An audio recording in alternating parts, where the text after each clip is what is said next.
Muy bien, está culminando entonces la exposición del ministro de Educación, Martín Benavides. El proceso de interpelación, él acudió esa mañana, respondió las 33 preguntas, luego vino el debate de los parlamentarios que le han hecho además algunas otras preguntas respecto a ese tema, básicamente su desempeño, ¿no?, cuando él era jefe de SUNEDU, y es lo que está respondiendo en estos momentos. De hecho, la gran mayoría de preguntas e intervenciones de los parlamentarios venían sobre diversos temas, otras universidades, pero nada relacionado a su gestión estrictamente como ministro de Educación. Vamos a ver qué viene después, porque después de esa presentación, de esta respuesta del ministro, termina el proceso de interpelación. Si los congresistas están conformes con lo que han escuchado, bueno, cada uno sigue con su trabajo, el ministro en su sector, en su despacho, y los congresistas también con su labor parlamentaria. Pero si no están conformes, podrían promover una moción de censura, y para presentarla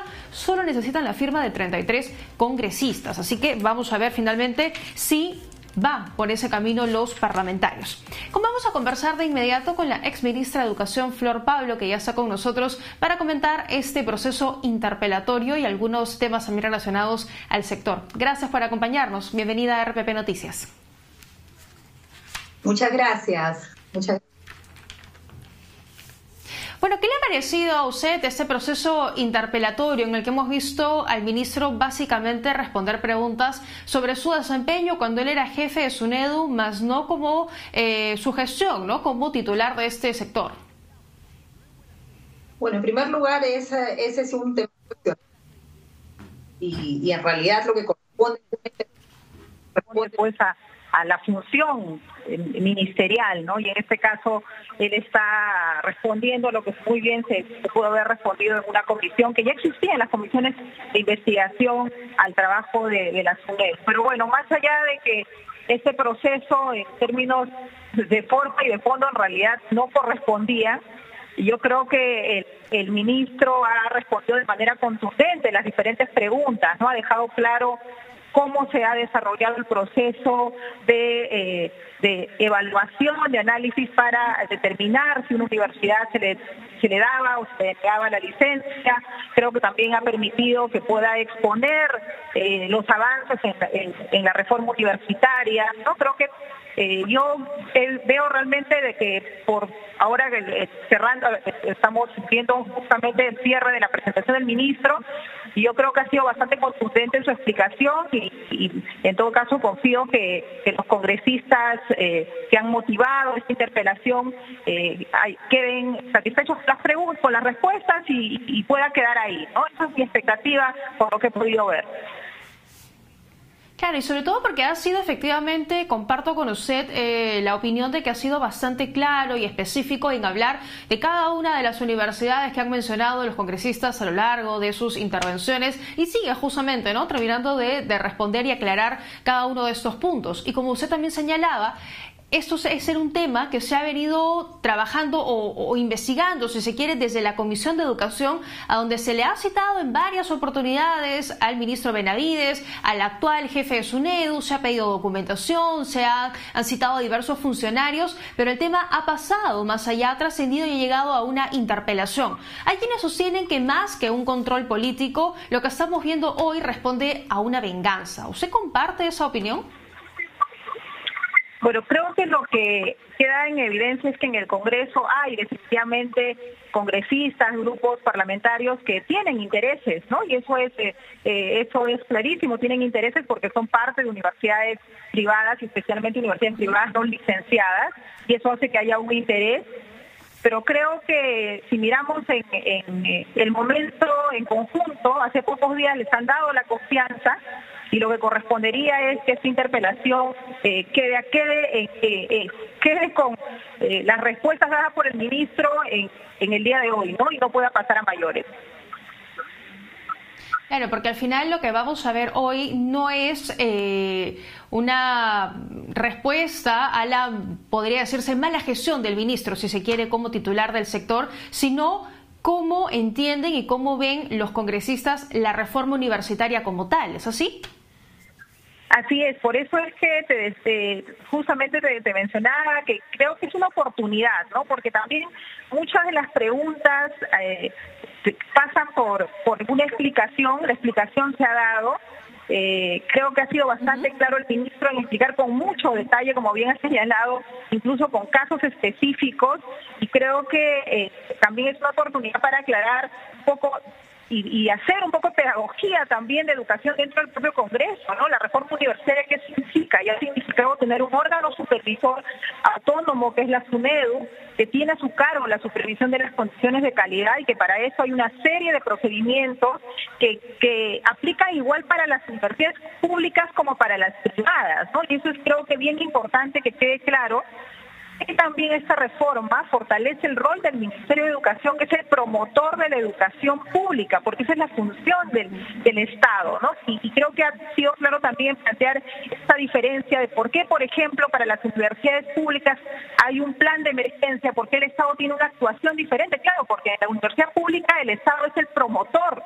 Y lo mismo tendrán que hacer pues los promotores de la universidad privada si quieren volver a tener la licencia de funcionamiento, que es en el caso de una universidad pública que no ha tenido la licencia, el Estado está haciendo todo el esfuerzo a través del Ministerio de Educación para que en su momento se vuelva a presentar y pueda continuar con su servicio educativo universitario, ¿no? Creo que de verdad, entre sumas y restas, yo creo que esta ha sido una oportunidad para que el ministro pueda explicar, pueda también de manera muy didáctica, como lo ha hecho, pueda salvar esas preocupaciones que hay y ante la ciudadanía, ¿no? Que quede claro las ventajas, las bondades que tiene esta reforma para los jóvenes, para sus familias, que hacen una inversión en educación superior universitaria, tanto en la educación pública como privada, porque quieren que sus hijos y los propios jóvenes, es una inversión de tiempo y de esfuerzo, porque quieren ser buenos profesionales, ¿no? Y de verdad, todo este tiempo hemos visto que ha habido muchas universidades que han engañado, que han estafado, y creo que esa historia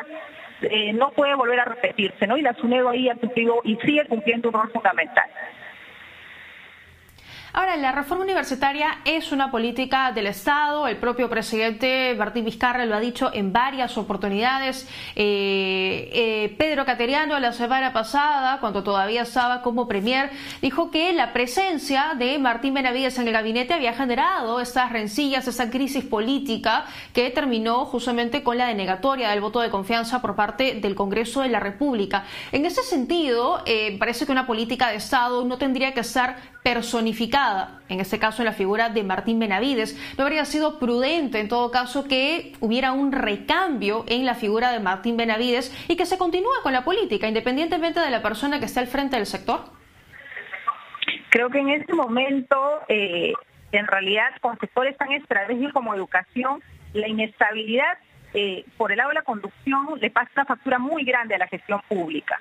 De repente, y cae un mensaje en general, ¿no? A veces uno piensa, bueno, cambia al ministro y es la primera reacción, y en realidad es muy costoso para un sector estar cambiando permanentemente de ministros. Y yo creo que ha sido una muy buena decisión del presidente el poder ratificarlo, porque sectores tan estratégicos como educación, ahora que estamos con todo el desafío de la educación a distancia, tanto para la educación en la educación básica de los menores como la educación superior, en realidad necesitamos continuidad. Si hay errores, se tienen que mejorar, por supuesto, y el Congreso tiene la facultad de estar supervisando, de estar en permanente coordinación y cumpliendo su rol también de fiscalización, pero creo que tenemos que sumar todos para avanzar, ¿no? En estos momentos realmente, incluso es el hecho mismo de que hoy día estén interpelando al ministro, más allá de que es una facultad que tiene el Congreso, en realidad genera una distorsión de lo que tendría que estar pasando en una emergencia, ¿no? En este momento estamos como si estuviéramos todos en un incendio, ¿no? Tenemos que ir a enfrentar el problema y de verdad que creo que el Congreso también tiene que mirar y ponderar cómo va desarrollando su acción fiscalizadora y estar, creo que como bien lo ha dicho el premier Martos, ¿no? Ambos poderes más juntos, más cerca para ir resolviendo los problemas en el diálogo, en la concertación y no llegar a este tipo de acciones que son totalmente legales, legítimas, pero que distraen a una acción estatal y también de alguna manera generan que se detengan algunos procesos porque genera inestabilidad. Y en ese sentido, por lo que hemos escuchado hoy con la participación de los congresistas preguntando en materia específica de cada universidad de región, ¿cree que hay un ánimo de proceder ahora con una censura porque realmente no se han tocado temas importantes en la gestión como la caída, por ejemplo, en la compra de las tablets o la falta de conectividad y acceso, además de educación de tantos niños en todo el país, sino que se concentra en ese tema en particular, en el licenciamiento de universidades? ¿Podría haber un ánimo de censurarlo, de quitarlo del camino? Miren, yo creo que, como le decía al inicio, el ministro ha sido contundente en sus respuestas, ¿no? Y la interpelación ha estado motivada por temas principalmente vinculados a su función como ex superintendente de la SUNEDU. Él ha respondido y definitivamente habrán otros espacios en los cuales se pueda seguir mejorando toda la estrategia mayor que tiene el Ministerio de Educación para hacer frente a la educación a distancia, para poder contactar a todos los estudiantes que no están en este momento teniendo un servicio educativo por las diferentes razones de falta de conectividad y a la propia dispersión de nuestro territorio. Esos son, creo que, otros temas también importantes, pero sobre esa agenda es la que hay que trabajar, el Congreso y el Ejecutivo y el Ministerio de Educación, ¿no? En realidad, como se dijo hoy, en este momento el sector ya venía trayendo brechas, ¿no? Ya tiene problemas serios en aprendizajes, en infraestructura, ¿no? Y creo que esa es la agenda que rápidamente se tiene que construir entre legislativo y ejecutivo para ver cuáles son esos temas prioritarios por los cuales se comienza a trabajar inmediatamente, porque en realidad la vuelta a la presencialidad es todavía algo que hay que seguir viendo, porque el tema sanitario es el que va a mandar si volvemos a un esquema híbrido de una semipresencialidad o cómo vamos haciendo ese retorno. Pero creo que lo que urge es una agenda de trabajo y ponernos a trabajar de manera concertada y tratando de encontrar los puntos en común, ¿no? Yo espero que el Congreso, sí, ojalá no avance a esta vuelta a clases Esta vuelta a clases de manera presencial tendría que darse en mejores condiciones, ¿no? Colegios que tienen una infraestructura bastante débil, que no tienen agua, jabón, desagüe, tendría que aprovecharse todo ese tiempo para justamente reforzar en ello, teniendo en cuenta que prácticamente todo el año no va a haber clases presenciales. Efectivamente, para el retorno a la presencialidad, un punto de agenda fundamental es el tema de las condiciones de los colegios. De hecho, no vamos a poder construir en 6 meses, en un año, colegios nuevos porque la necesidad es gigante. De cada 10 colegios, solamente 3 están en buen estado.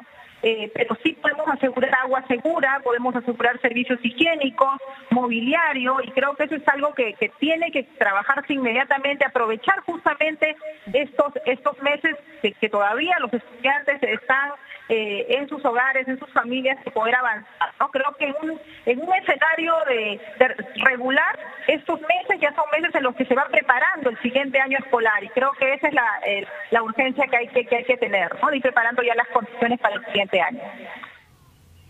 Perfecto, muchísimas gracias por acompañarnos esta tarde en RPP. Muchas gracias a ti, muy amable. Muy bien, bueno, vamos a esperar entonces que termine de hablar el ministro de Educación, Martín Benavides, y ver finalmente cuál es la decisión que va a tomar el Congreso de la República, si queda conforme con lo que ha escuchado o si es que va a proceder y avanzar con una moción de censura. Pausa y volvemos con mucho más.